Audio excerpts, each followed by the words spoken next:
Look, I know a lot of people are gonna be mad about a close win. Now, in my opinion, that was an unlucky close win, if you get what I'm saying. Not a lucky win, unlucky. Like, how many breaks did the Redskins not get? Like, yes, Tyrann Mathieu did hold on that, but still, the Redskins were holding Clowney and Watt the whole time. Never got called. I don't think it got called a single time, honestly. And it was bad. It was really bad. I mean, I'm talking about, I saw like 3 or 4 times that one of the Redskins offensive tackles had their hands on Jadeveon Clowney's face, literally grabbing the face mask. And then you have the DeAndre Hopkins fumble. That wasn't a fumble. That took points off the board. You had the 2 Fairbairn missed field goals. The second one was all his fault. That was terrible. The first one, Trevor Daniel didn't have the laces pointing in the right direction. So, this game really shouldn't have been close. And I know people are going to get mad that, man, Colt McCoy came in here and tore us up. And it happens, guys. It happens. Colt McCoy is a decent backup quarterback. Every time a quarterback goes down due to injuries, the backup quarterback comes in and, for a few drives there, kind of starts tearing up the opposing team's defense. It always happens. Let's not sit here and pretend we haven't even been on the same side before. For example, when Yates comes in, or when he came in the past, he would always, go in there and tear him up.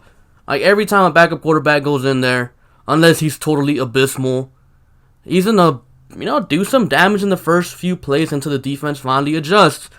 So I'm not really tripping on that. If Alex Smith would have finished out the game, man, pray for Alex Smith. That injury was gruesome, and I hope he has a speedy recovery. But I 100% believe that this game was about to start being a blowout.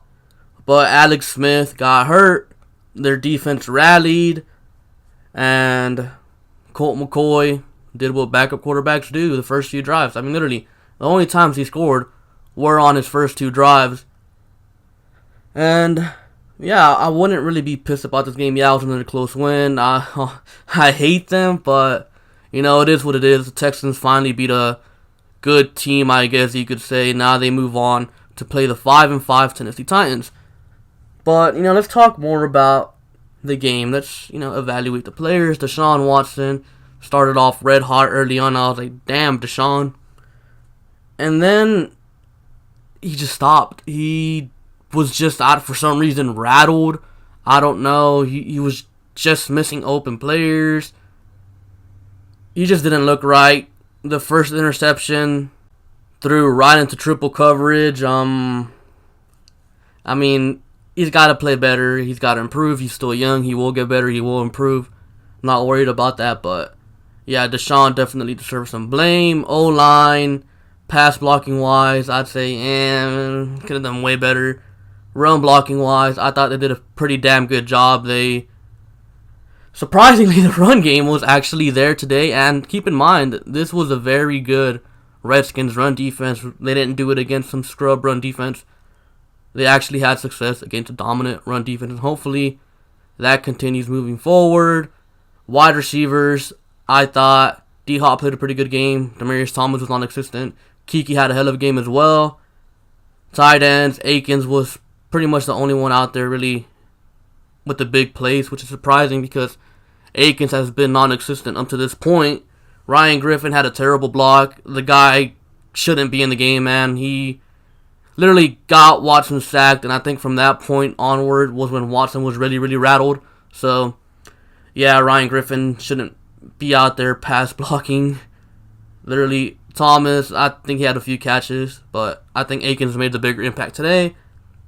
Defensive line, I thought they did a pretty good job. For the most part, stopping the run. There were a few plays where Jadeveon Clowney, J.J. Watt, and Merciless lost contain on the outside, and Peterson ran outside for a huge gain, /2 touchdowns, which in my opinion shouldn't have happened. Come on, Adrian Peterson's old as hell. He smells like old people. He shouldn't be getting touchdowns, something like that. Like, come on, you got to do better. Linebackers, it was okay. I mean, nothing spectacular stood out when the ball was ran down the middle. Linebackers usually cleaned it up. I mean, hopefully next week we get Zach Cunningham, and hopefully in the near future we get Dylan Cole back, and our inside linebackers will be back to normal, because we don't really need Brian Peters being out there. It feels like every time he's out there, something bad happens. And then Brendan Scarlett was also in there at inside linebacker at times. He did have that pick, but he's a bigger guy, slow guy. Don't really want him out there. We need a guy who could play sideline to sideline, cover tight ends, and that's Zach Cunningham and Dylan Cole. Hopefully we get him back very, very soon. We're going to need him down the stretch. Corners, up and down game. DBs in general, I thought they had an up and down game. Beautiful pick six by Justin Reed. It was just amazing. It was kind of a bad throw by Alex Smith. Just landed right in Justin Reed's hand. 101-yard touchdown return. That was really, I guess you could say, the defying play of the game. If Justin Reed doesn't make that play, we probably lose. But, thank God he did. And in my opinion, Justin Reed should now be in the talks for Defensive Rookie of the Year. I mean, the guy has been amazing for a third-round pick. Should have been a first-round pick, at least or at minimum a early second. But he fell all the way to the Texans in the third round, and he's been playing amazing. So now, Bill O'Brien. I know a lot of people are gonna hate on Bill O'Brien for this game. Like, oh my God, Bill O'Brien called a terrible game. But I 100% disagree. I thought Bill O'Brien called a pretty damn good game, especially when you consider that two of his guards got hurt. I thought they did a decent job in the run game again, but passing game just wasn't there, man. But still, regardless, I thought Bill O'Brien did a fantastic job of play calling. I mean, if it wasn't for the missed field goals and the BS D-Hop fumble and a few Watson mistakes, this game is a blowout. I thought Bill O'Brien did a good job of managing the game, especially late in the game, second half, I guess you could say, where Deshaun was taking a lot of hits, so he kind of took the ball out of Deshaun's hands to protect Deshaun Watson, and the run game was kind of able to get going, get a field goal there at the end, and had a chance to, I guess, kick another field goal that was missed. So I thought Bill O'Brien did a good job, but a lot of people are going to disagree with that. But I mean, whatever. And let's talk about our good old friend DJ Swearinger. Where was he at? Did he even play? I mean, I didn't even see him, honestly. I mean, that's why you should learn to keep your mouth shut, because you talk all this mess. You're going to talk about revenge, and I didn't even see you make a single play out there. So I mean, yikes. Yeah, now you're 6-4. Things are looking kind of bad for Washington. I kind of feel bad for them. The Redskins right now, man, they're us from last year. They had a chance to do something, go to the playoffs, but injuries started to pile up, and always the back-breaking injury will be losing your quarterback. Alex Smith is out for the season. I don't think Colt McCoy can carry them to the playoffs. Things are looking bad for Washington. Again, I wish the best for Alex Smith. Speedy recovery, because he always gives us fits. I mean, seriously, he was starting to run on us, but unfortunately, things happen. Now let's talk a little bit about the AFC South. Today, the Indianapolis Colts just completely embarrassed the Tennessee Titans. I mean, I honestly thought something like that was going to go down. After last week's games, I thought the Colts were the only legitimate threat to the Texans going forward, and so far that's what it's looked like, or I guess this week that's what it looked like. The Colts, they're 5-5. I believe they're number 2 in the division. The Titans fall in the number 3 in the division.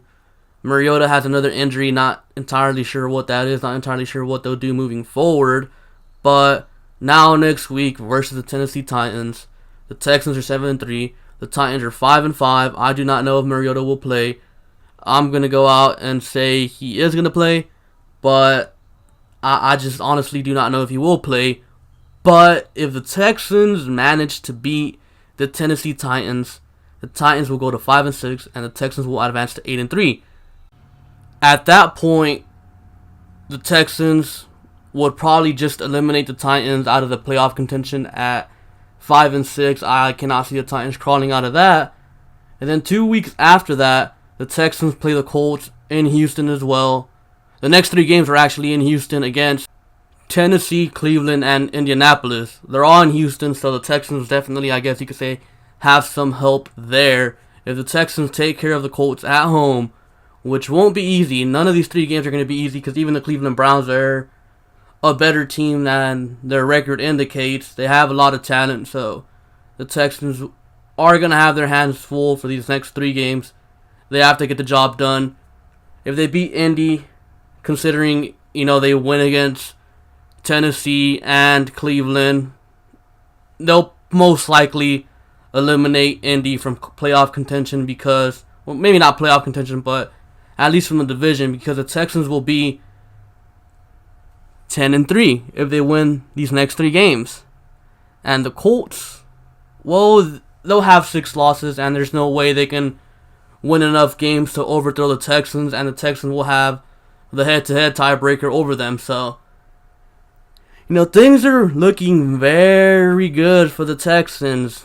The only thing that really didn't go in our favor today was that the Jaguars were up 16-0 on the Steelers, and they blew that lead. So, yeah, that really, really sucks. The Texans could have been in possession of the 3rd seed right now. But, since Jacksonville blew it, the Texans are still the 4th seed. But still, 7-3 is a good spot to be in. 7 wins in a row. Ties the most in franchise history back in 2011. And, hopefully things can improve for the Texans. They will get healthier. Colvin should be back next week. Cunningham hopefully will be back next week. And hopefully Demaryius Thomas gets more accustomed to the playbook and can actually get involved next week versus Tennessee. That's all I have for you guys today. Thank you for watching. Appreciate the support, and I'll catch you guys later. Peace.